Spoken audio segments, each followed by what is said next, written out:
Hi hi කොහොමද ඉතින් ඔයාලට හොඳටම හවස් වෙලා රෑබුවෝ වීගෙන එන හවස් වරුවක් කියන්නේ හැන්දෑ වරුවක් තමයි ඉතින් මේ ඔයාලා ඇතින් අර මැරුණු පොල් ගහක් දැක්කා නේද ඉතින් 2026 සිංහල අවුරුදු වලට බක්මහේ අකුණු ගහයි වැස්සනේ තදට ඉතින් ඔන්න ඔය අකුණක් වැදිලා වෙලාවට අපි එදා ගෙදර නම් හිටියේ නෑ හරියටම අප්‍රේල් 14 වෙනිදා හවස අපි ගෙදර උන්නේ නෑ එදා තමා මේ සිද්ධිය සිද්ධලා තියෙන්නේ.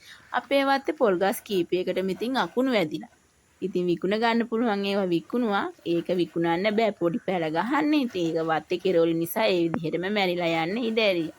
ඔන්න කතාවෙන් ඉතින් දැන් රැබෝ වීගෙන එනකොට අපි ඉතින් ගෘහණීය විදිහට ඊටාම කාර්යබහුලයිනේ. ඉතින් ඔන්න මං උයන්න ගත්තා. ඔයාලත් එන්නකො මාත් එක්ක උයන්න මම මොනවද උයන්නේ කියලා බලන්න.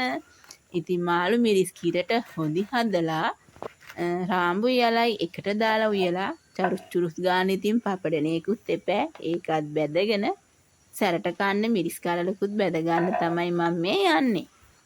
ඉතින් කියන්නකෝ ඔයාලට මේ දවස්වල කොහොමද? ඉතින් අපි හැමදෙනාම දන්නවානේ අපේ රටේ වගේම මුළු ලෝකෙම මෙහෙ වෙනකොට කාලගුණික විපර්යාසයට භාජනය වෙලා කියලා. ඉතින් අපේ ලංකාවේ මේ වෙනකොට හොගාලා ගම් වතුර මට්ටමටම පළාත් කීපයක තද වෙයි. ඒ වගේම තව පළාත් කීපයක උහුලන්න බැරි තරමට තද ආවුවයි දැඩි නියං කාලයක් උදා වෙලා. ඉතින් මම ප්‍රාර්ථනා කරනවා හදවතින්ම ලෝකයේ ජීවත් වෙන කිසිම සත්වයකට මේ තියෙන කාලගුණික විපර්යාසයෙන් කිසිම කරදරයක් හිරිහැරයක් වෙන්න එපයි කියලා. ඒගොල්ලන්ගේ ජීවිතය යහපත් විදිහට ගත කරන්න ලැබේවා කියලා. ඉතින් මගේ එළවලු ටිකක් මම මැටි හට්ටි වලට දාගෙන අපි ඉතින් වෙනදත් කවදාත් උයන 3-5 කලමනා ටිකක් දාගෙන ඔන්න රාම්බු එකට මිටි කිරි ටිකක් දාගත්තා.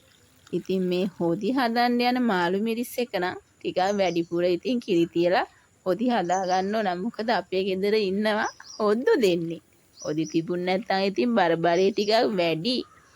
මං ඉතින් ඒ නිසා මේකට කිරි ටිකක් වැඩියෙන් තියලා හොද්ද පස්ස ගන්නවා. රාම්බු ටිකටත් තව කිරි ටිකක් දාගෙන ඔන්න ඉතින් මං උයා ගන්න. මම වේලාසන බත ලිපේ තිබ්බා. මොකද මාළු පිණි උයලා බත් උයන්න හිටියොත් දැන් රෑ වෙලා නිසා ජරබරේ ඉතින් වැඩි වෙනවා ගෙදර. ඔන්න ඉතින් මං වතුර තිබ්බ මට්ටම නම් බත තාම ඉදිලා නෑ.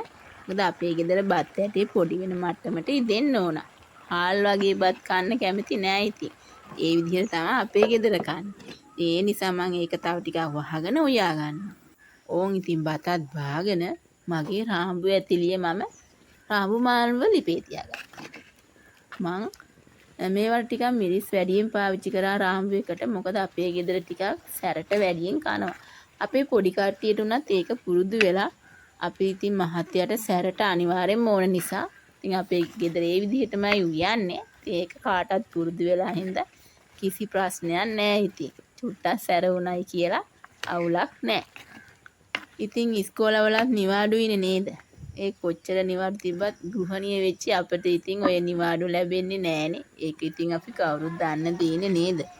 ඔන්න ඉතින් කතාවෙන් මගේ රාම්බු මාළුවක් දැන් ඉදිලා. ඉතින් තව ටිකක් ඉස්ම හින්ත ගන්න ඕන.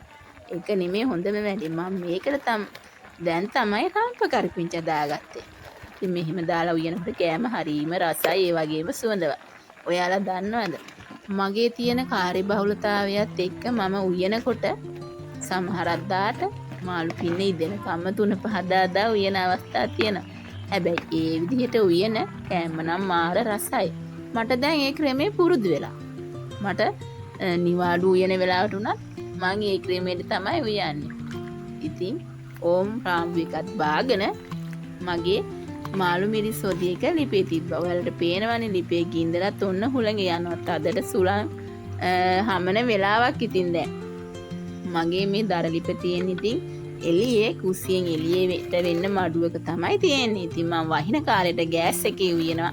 කරන්ට් එකෙත් බත උයනවා. ඒත් ඉතින් දැන් මේ පායනවනේ තදට.